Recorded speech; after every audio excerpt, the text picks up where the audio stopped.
আসসালামু আলাইকুম বন্ধুরা, আমি তো চলে আসলাম মাহি আক্তার থেকে পাখি আপু আপনাদের। তো ভাজা পোড়া খেতে খেতে ইফতারিতে আর ভালো লাগতেছে না, তো চিন্তা করলাম আজকে একটু অন্যরকম রান্না করি। তো অন্যরকম বলতে আজকে খুদের ভাত রান্না করব, আর সাথে 2 রকমের ভর্তা করে নিব, আর হচ্ছে কি বেগুন ভেজে নিব। তো খুদের ভাত রান্না করার জন্য এখানে পেঁয়াজ কুচি করে তেল দিয়ে বসিয়ে দিলাম।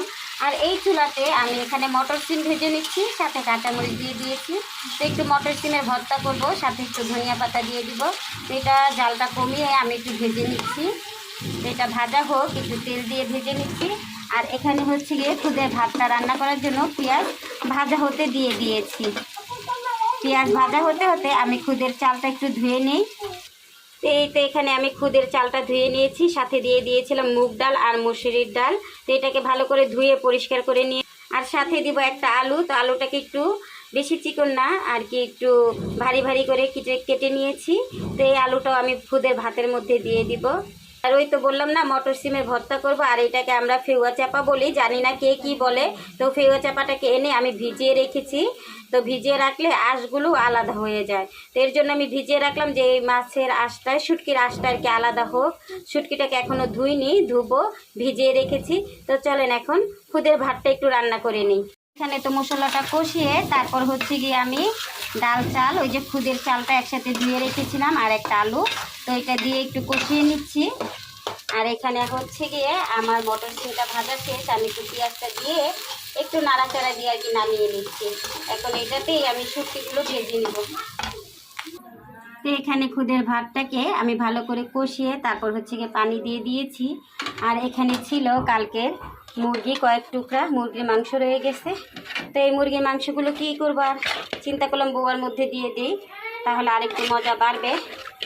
তাই তো মাংসগুলো দিয়ে দিলাম। এখানে তো আমি যেই 2-3 টুকরা মাংস ছিল আর সাথে 1 টুকরা আলু ছিল, তো এই মাংসগুলো আর কি দিয়ে দিলাম বউয়াতে। এখন একটু ঢেকে দিব। আর এখানে আমার মটর সিম ভাজা শেষ, এখন এখানে শুটকি আর হচ্ছে গিয়ে শুকনো মরিচ এগুলো একটু ভেজে নিব। তো এই তো এখানে মরিচ আর হচ্ছে গিয়ে রসুন আর পেঁয়াজটা আমি ভেজে নিচ্ছি। তারপরে আমি শুটকিটাকে ভেজে নিব। শুটকিটাকে ধুয়ে পরিষ্কার করে নিয়েছি। এই তো এখানে আমার মটর সিম আর শুটকি ভাজা শেষ, এগুলোকে আমি বেটে ভর্তা বানিয়ে নিব। আর হচ্ছে গিয়ে এখন বেগুন ভাজা হতে দিয়ে দিয়েছি। এই তো এখানে বেগুন ভাজা হতে দিয়ে দিয়েছি। এখানে হলুদের গুঁড়া, মরিচের গুঁড়া আর সামান্য একটু আদা রসুন বাটা দিয়ে আর জিরার গুঁড়া দিয়ে আমি একটু ভালো করে মাখিয়ে নিয়েছি, সাথে লবণ দিয়ে দিয়েছিলাম। তো এটা ভাজা হোক, এটা ভাজা হতে হতে চলেন বউয়াটার কি অবস্থা খুদের ভাতটা দেখে আসি। তো খুদের ভাতটা তো বলক চলে এসেছে। তো খুদের ভাতটাও বলক চলে এসেছে, আর ওই চুলাতে আমার বেগুন ভাজা হয়ে যাচ্ছে।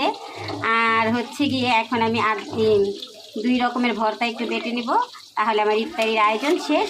তা আজকের কি ইফতারির আয়োজন করলাম বন্ধুরা, সেটা তো আপনাদের সাথে শেয়ার করে দিলাম। তো সবাই ভালো থাকবেন, আপুর জন্য একটু দোয়া করবেন, আপু যেন রেগুলার ভিডিও আপনাদেরকে রেগুলার দিতে পারে। তো ইনশাআল্লাহ আমি সবার জন্য সবসময় দোয়া করি, আর আমার জন্য সবাই একটু দোয়া করবেন। আর পবিত্র রমজান মাস, আমরা এই মাসটাকে সবাই সম্মান করি, আর এই মাসে যা যা করণীয় আমরা সবাই করিব, ইনশাআল্লাহ করিব। তো এই কামনা করেই শেষ করছি আজকের ভিডিওটা। তো আজকের ব্লগটা এতটুকুই। আল্লাহ হাফেজ বন্ধুরা।